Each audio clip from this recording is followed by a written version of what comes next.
বন্ধুরা, এখন আমরা অঙ্কটি করতে যাচ্ছি 10 নম্বরে।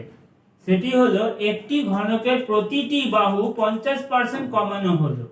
মূল ঘনক ও পরিবর্তিত ঘনকের ঘনফলের অনুপাত কি হবে হিসেব করে লিখি। তাহলে দেখো, আমি এখানে আগে থেকেই দুটো ঘনক বানিয়ে রেখেছি। এইটাকে ধরে নিচ্ছি মূল ঘনক, যার প্রতিটি বাহু দৈর্ঘ্য হচ্ছে a সেন্টিমিটার। ঠিক আছে, প্রতিটি বাহু a সেন্টিমিটার। এবং এটা হলো বর্ধিত ঘনক, যার প্রতিটি বাহু কত হবে, আগে ছিল a, তাই না? তার সাথে এসে গেল 50% হ্রাস। তো 50% হ্রাস করা মানে a মাইনাস 50a/100। ঠিক তো? তাহলে দেখো, এবার আমরা অঙ্কটা করব কিভাবে। ধরি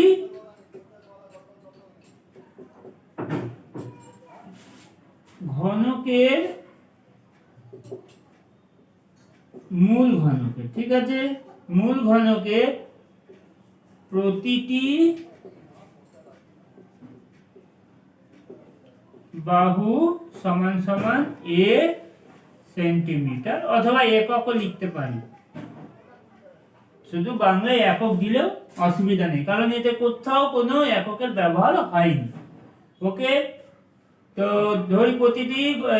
ধরি মূল ঘনকের প্রতিটি বাহু সমান সমান a একক।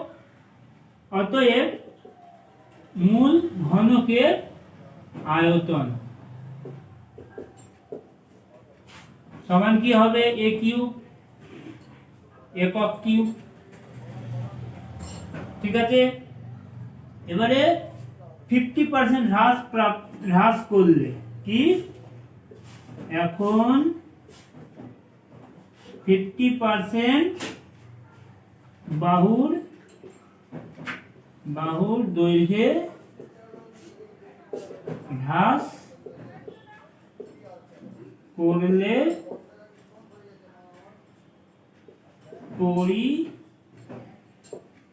পরিবর্তিত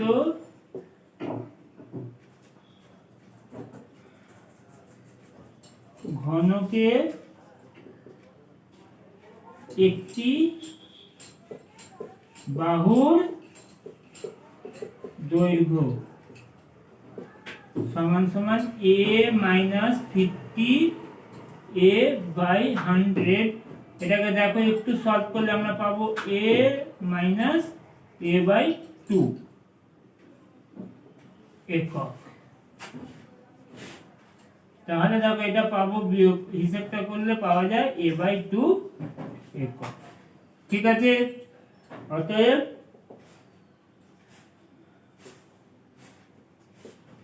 পরিবর্তিত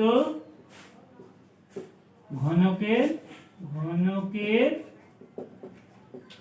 আয়তন সমান সমান a/2 তার হোল কিউব সমান কত হবে, a³/8 ঘন একক। অতএব নির্ণেয় মূল ও পরিবর্তিত ঘনকের ঘনফলের আয়তন সমান সমান a³/8 সমান সমান, উভয় পক্ষে 8 দিয়ে গুণ করলে আমরা পাবো 8a³/a³। এবার দেখো, a³ কেটে গেল, রইল আমাদের 8:1। এটি হলো আমাদের নির্ণেয় উত্তর। দেখো তো, বুঝতে পেরেছো নিশ্চয়ই।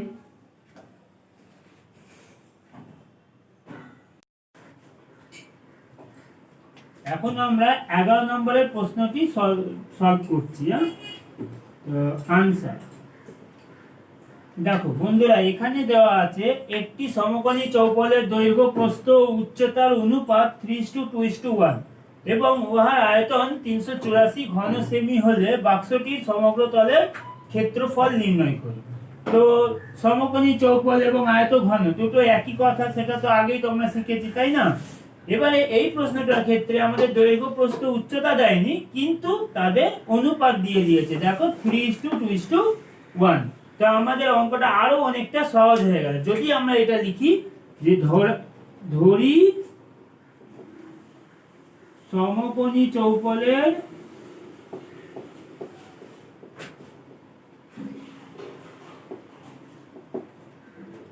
দৈর্ঘ্য সমান সমান 3x সেমি হলে সমকোণী চৌপলের প্রস্থ সমান 2x সেন্টিমিটার ও সমকোণী চৌপলের উচ্চতা x সেন্টিমিটার হবে। তাহলে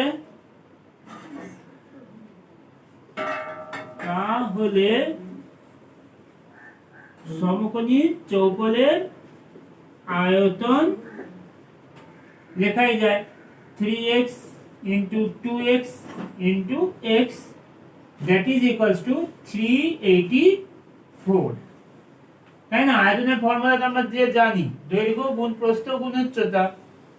তাহলে এখানে আমরা পাচ্ছি or 6x cube equals to 384 or x cube equals to 384 divide by 6। তো ভাগ তো আরামসে যাবে, তাই না?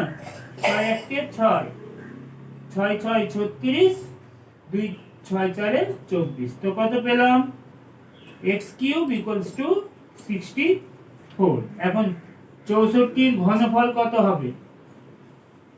ঘনমূল, ঘনফল নয় ঘনমূল। তাহলে কিউব রুট অফ 64 और দেখো বেরিয়ে এলো 4 4 16, 16 4 64, তার মানে 4 সেন্টিমিটার। তাহলে আমরা সমকোণী চৌপলের বা পেয়ে গেলাম একটি বাহুর দৈর্ঘ্য কত পাবো। অতএব সমকোণী চৌপলের দৈর্ঘ্য সমান সমান 3 into 4 समान 12 सेंटीमीटर। भैया बोला अंडा तो लाते ना अंडा। प्रस्थ 2 into 4 8 सेंटीमीटर, उच्चता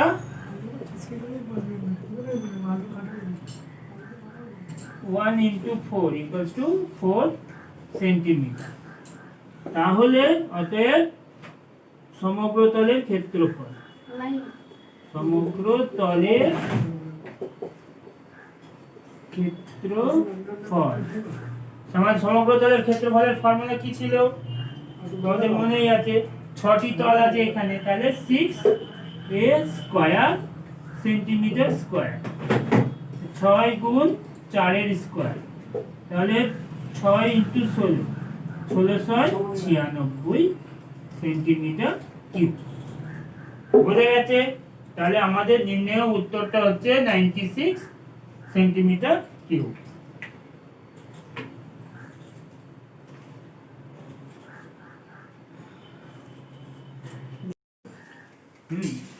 বন্ধুরা, এখন আমরা 12 নম্বর দাগের অঙ্কটি করতে যাচ্ছি, যেটি হলো একটি চায়ের বাক্সের ভেতরের দৈর্ঘ্য, প্রস্থ ও উচ্চতা যথাক্রমে 7.5 ডেসিমি, 6 ডেসিমি এবং 5.4 ডেসিমি। চা ভর্তি বাক্সটির ওজন 52 কিগ্রা 350 গ্রাম, কিন্তু খালি অবস্থায় বাক্সটির ওজন হচ্ছে 3.75 কিগ্রা বা কিলোগ্রাম। তাহলে 1 ঘন ডেসিমিটার চায়ের ওজন কত হবে? তো বন্ধুরা দেখো, এইখানে আমাদের তিনটে দৈর্ঘ্য প্রস্থ উচ্চতা দিয়েছে, তার মানে আমরা বাক্সটির ভেতরে আয়তনটা পেয়ে যাচ্ছি। তাই এবার ভেতরের আয়তন মানে সেইটাই তো চায়ের আয়তন, তাই না? এখন চায়ের ওজনটা কত? শুধু চায়ের ওজনটা হচ্ছে আমাদের, যদি আমরা পুরো বাক্সে চা ভর্তি বাক্স থেকে আমরা বাক্সটিকে বিয়োগ করে দিই, তাহলে আমরা পাবো শুধু চায়ের ওজন। তাহলে আমরা আগে এখানে চায়ের ওজনটা বার করে নিই। এবার এখানে আরেকটা জিনিস দেখার আছে কি, 52 কিগ্রা 350 গ্রাম। তো 52 কিগ্রা 350 গ্রাম মানে কত কিগ্রা হয় সেটা আমরা বার করে নেব। কিভাবে বার করব? 52 কিগ্রা, তাহলে আমরা লিখব যে শুধু উত্তর, শুধু চায়ের ওজন সমান সমান, এখন 52 কিগ্রা 350 গ্রাম সমান আমরা লিখতে পারি 52.35 কেজি মাইনাস 3.75 কেজি। এটা করিলেই আমরা পাবো 5 এ 5 মিলে গেল 0, 7 কত হলে 13 হবে, 4 7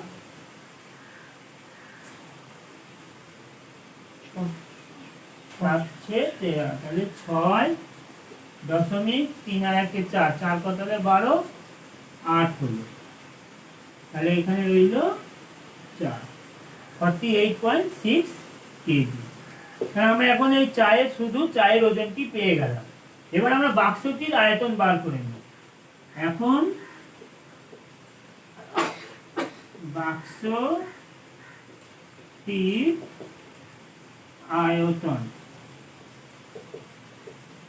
সমান আমরা কি জানি, দৈর্ঘ্য গুণ প্রস্থ গুণ উচ্চতা, দৈর্ঘ্য গুণ প্রস্থ গুণ উচ্চতা, তাই না? তাহলে দেখো দৈর্ঘ্যের জায়গায় আমরা দৈর্ঘ্যটা বসিয়ে দিই, কত আছে 7.5 মাল্টিপ্লাই 6 মাল্টিপ্লাই 5.4। এখন এই ডেসিমিটার, তিনটেই তো ডেসিমিটার, তাহলে আমরা লিখতেই পারি ডেসিমিটার কিউব।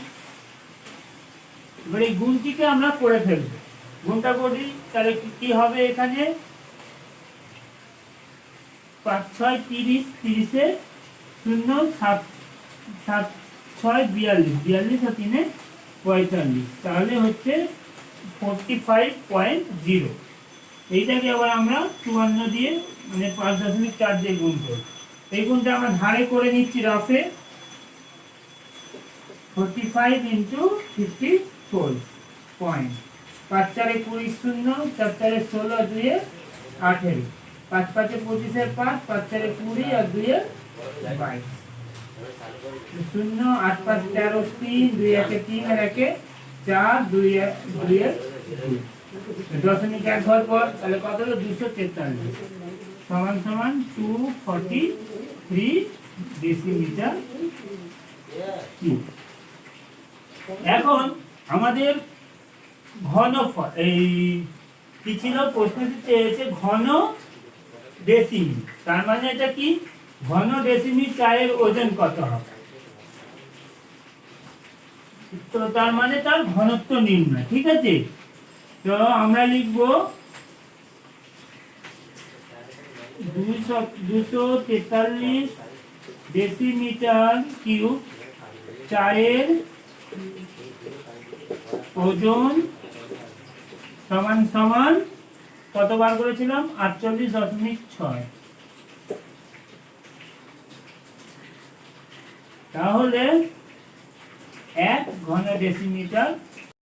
তো দেখো স্টার্ট, তাহলে দেখো আমরা কি পেলাম, 48.6 divide by 243 KG per decimetre cube.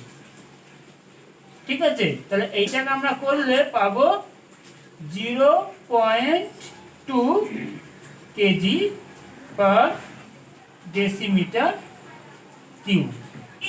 ঠিক আছে, তো এই 0.2 কেজি পার ডেসিমিটার কিউবকেই লেখা যায় 200 গ্রাম পার ডেসিমিটার কিউব। কি লেখা যায়, 200 গ্রাম পার ডেসিমিটার কিউব। তো দেখো একটা লাইন আমি মুছে দিই, তাহলে আমাদের নির্ণয় উত্তরটা হবে